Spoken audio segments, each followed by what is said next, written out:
in his 3 years at Florida, his first year played 4 games, only had 2. I don't think reading the stats are going to help your case. So I'm trying to hype him up as what he is. He's a project. Ladies and gentlemen, welcome back to another edition of Starting 5. My name is Dante. This is Ben, and today we are going to be drafting a starting 5 of the best prospects in the NFL draft. Already saw the Chicago Bears trade down from the number 1 overall selection, so me and Ben are going to draft a team with the best prospects, and we're going to see who puts together the best lineup of, future NFL stars. Yes. So Ben, you get to go first this time. Who are you taking number 1 overall? From the University of Alabama, Will Anderson Jr. Wow. Not Bryce Young. Wow. I think I've been on the Will Anderson train for a while now. I think he is a lock to be, at the very worst, an average player in the league. He's a today's NFL pass rusher. He's not as big as some of the other edge rushers right now, like Myles Garrett or Jadeveon Clowney. 100%. I think he fits more of the mold of like a Trayvon Walker, Aiden Hutchinson, Kayvon Thibodeau type edge rusher. I think he's a lock to be a first top 5 pick. I've heard a lot of people say his pro comp is Shaq Barrett or Khalil Mack out of college, and that's very high. High praise. Okay. The only knock about him is that he's not great at one specific thing. Yep. He's just really good at everything. Sure. So he's not dominant in a certain aspect, but just as an entire package, he does everything very well. Sure. If I've been saying this for a while, if before the Bears traded down, if I was the Bears, I would have, if I didn't get an offer that I would have liked, I would have taken him. There's been a lot of talk about the Texans taking Bryce Young as well. I've also been on the train saying the Texans should take Will Anderson and wait till next year for a quarterback. Next year's quarterback class is going to be very good. Because I'm taking Caleb Williams with my first overall pick next year. Because the quarterback's not going to help the Texans right now, no matter who it is. So I would have taken the best player available and then gotten Caleb Williams next year. So Will Anderson Jr., welcome to the team. Wow. Okay. I'm not going to lie to you. I really was expecting you to pick a quarterback. So with the next overall pick, I'm gonna stick to my guns here. I'm gonna pick this quarterback that has been hyped up for years now. And the Houston Texans or the Panthers should very well end up drafting this guy, Bryce Hall. Bryce Hall. Why did I say Bryce Hall? Bryce Hall? Yeah, Bryce Hall. I think the biggest knock for him is his size. During his time at Alabama, he was a stud. He passed for over 3,000. He passed 4,800 yards his sophomore year, 3,300 his second year, played less games. And also during his last year, he kind of started getting going more out of pocket. And also it's just the way the quarterbacks are in the NFL now, kind of playing more out of pocket, running out of the pocket. Bryce Young kind of fits that mold. Texans, Panthers, one of those teams needs a franchise quarterback. And with time, it's going to be hard to kind of mold him into that franchise quarterback. It's going to take him a few years, but with time, I think Bryce Young can be a very good quarterback. He could. And that's why I'm taking him with my first overall selection. I just have a gut feeling that he's not going to be very good. It's 50-50. All right, so with my second overall pick, we're going to take the other quarterback, CJ Stroud. I am a huge CJ Stroud fan. I think he's the best quarterback in this class by far. Threw for 3,600 yards last year, 41 touchdowns, 6 interceptions. The year before, threw for 4,400 yards, 44 touchdowns, 6 interceptions. I don't know why he isn't as highly rated as he should be. He's really done nothing wrong. I don't want to say polished because a lot of prospects aren't polished as it is, but he's as polished as a prospect we've seen in a while. As a quarterback, as a passer, he has running ability, but his knock is that teams want him to run more. Yep. Which I think is a good issue to have when you hear it all the time. Quarterbacks running too much in college. They don't. NFL teams don't like that. He sits in the pocket, makes throws. He's clutch. We saw in the national championship game with the 40-yard run to get him to field goal range. Obviously, Ruggles ended up missing the kick. I think he's a stud. I think he's going to be the best quarterback by far in this class over Levis, Richardson, and Bryce Young. I don't think it's really a debate. I just don't see CJ Stroud struggling. I really don't. I think we see him in the league, and I think he performs pretty well. Well, the 2 big name quarterbacks are off the board now. They are. So I'm gonna go with someone on the defensive side of things here. There's a lot of off the field stuff surrounding this guy right now. I know who you're taking. But Jalen Carter from the University of Georgia is arguably the most talented player in this draft. Yeah, could be the best player 100%. In this draft. Defensive lineman from Georgia, 44 tackles, 44 solo tackles, 83 total tackles, 6 sacks. Just an absolute monster.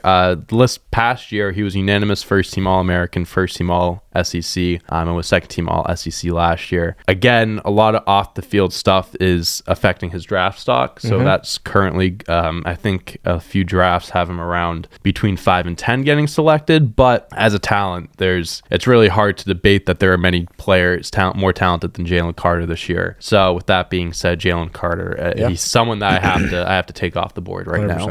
I'm from the schooling that you don't take running backs in the first round, but that doesn't deny how good Dijon Robinson is. 258 attempts last year, 1,500 yards, 6.1 yards a carry, 18 total touchdowns, 3,400 career rushing yards, 41 total touchdowns in 3 years. Really only 2. He started for 2. As perfect as a running back that I think you can get. He's got good size. He's fast. He reminds me a lot of Saquon Barkley. Wow. He's going to go to a great team. I think the Eagles are probably the best landing spot, and that's going to be a perfect spot for him because he's got a great O-line, a good quarterback, and a good system there. He's got massive upside. I think again, like it's just the whole can running back stay healthy type thing, and if he stays healthy, then he's gonna be a problem. So okay, so with my next pick, this guy I think he's been climbing up a lot of draft boards based off of his potential and what teams have been seeing from him in the combine. Oh no, it's very hard for me to pass up on a guy that this guy is 6'4", 230 at quarterback. I'm picking Anthony Richardson because this guy, so in his 3 years at Florida, his first year played 4 games, only had 2. I don't think reading the stats are going to help your case.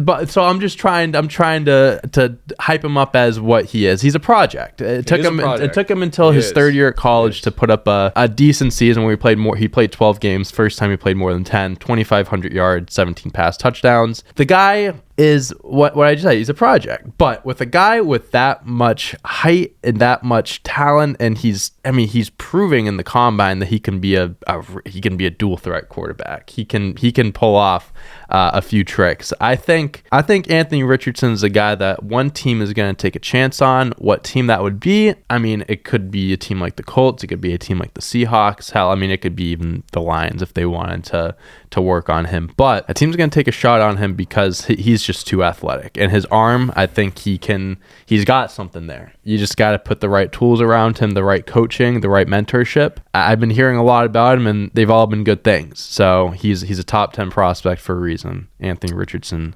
welcome to the team. As talented as he is, I saw him playing games, and he didn't do anything. So we'll see. Tough to say. We'll see. Okay. All right. Well, I'm walking up. This is biased, but not really at the same time because he's probably going to end up being a top 10 pick. Sure. Christian Gonzalez. Okay. As pure as a cornerback prospect as we've seen in a very long time. He's a 6'2" cornerback. He ran a 4.38. He's not a physical tackler or anything, but in coverage, like he's got fluid hips. He knows what he's doing. He's an absolute ball hawk.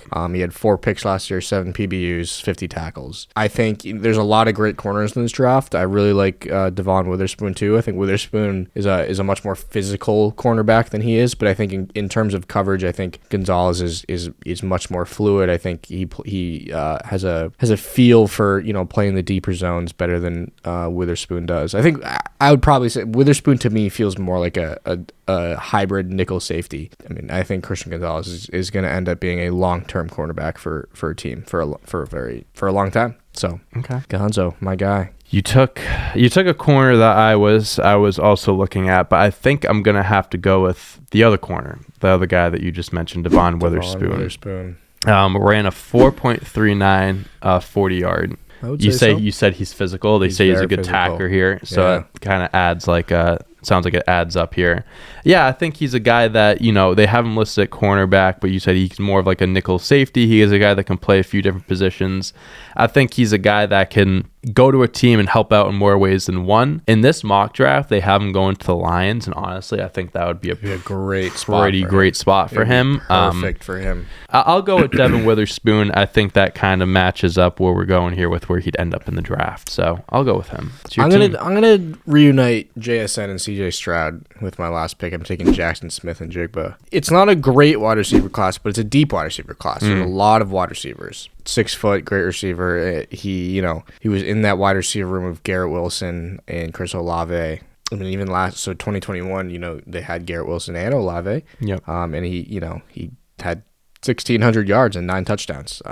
He was arguably wide receiver 1 with those two. And I just think he's a immediate wide receiver. I don't think he's going to be anything. His ceiling isn't massively high, but his floor isn't massively low. Sure. I think at the very worst, you're looking at like 800, 900 yard seasons, a couple touchdowns. I think he's just a consistent guy who gets open consistently, and I think he's going to be a great option for a team with a young quarterback. So my last pick, I'm also going to go with a receiver just to kind of fill out the roster. I'm going to go with who they have here as the number 1 prospect. I'm going to go with Quentin Johnson from TCU. Yeah. 6'4". Fast, too. Fast boy. Seems like a guy that can create a lot of separation and really has a 40.5 vertical jump, 11'2" broad jump. The guy can go up there and grab the ball. He's gotten some Calvin Johnson comparisons. Yeah, the NFL comparison they have for him is Alshon Jeffrey, which I mean in his prime really isn't that bad of a comparison. No, it's not terrible. But yeah, I mean it seems like he just has like a great mix of size and speed. And being 6'4", I don't know what his arm length is, but I'm sure he's pretty lanky, so he can go up and grab those balls. He gets drafted by a good team with a solid quarterback. I think rookie quarterbacks can be tough to make an impact right away depending on your situation. But I mean, if you put him with the right guy that you can build him around, he can make an impact pretty quickly. But he's a guy that just with his size, speed alone, he's worth picking up. And just he reminds me a lot of Kevin White. Kevin White. Oh, and I think things didn't really work out for Kevin White. And I think that's kind of how his career is going to go. It's going to be boom or bust. Like he's either going to be the fucking man, or it's not going to work. Well, that's what my team is kind of made up of right now. I got Bryce Young, Richardson, and Johnson. Yeah. So hey, boom or bust, but we're hoping the best for these guys. I mean, we could look back in the year and all-pro team. Time will tell. You never know. We both could. We both could. So that's our starting 5. I'll give mine first. I have Bryce Young, Jalen Carter, Anthony Richardson, Devin Witherspoon, and Quentin Johnson. I got Will Anderson, CJ Stroud, Dijon Robinson, Christian Gonzalez, and Jackson Smith and Jigba. I think what we did here is I think you picked a safer team. I think I did. And I picked a more, like you said, boomer bust. Also guys that might be in prison when the draft comes around type of thing. Could be also true. So we'll see what happens with the draft coming up. So we'll see what happens there. Let us know in the comments who you think put together the best starting 5, who you would put in your starting lineup, and who you think is going to be the best player. You could check out all of our other videos on this platform and other platforms as well. TikTok, Twitter, everywhere. Look up Clutch Points. We're there. All right. Well, until next time. See you. Peace.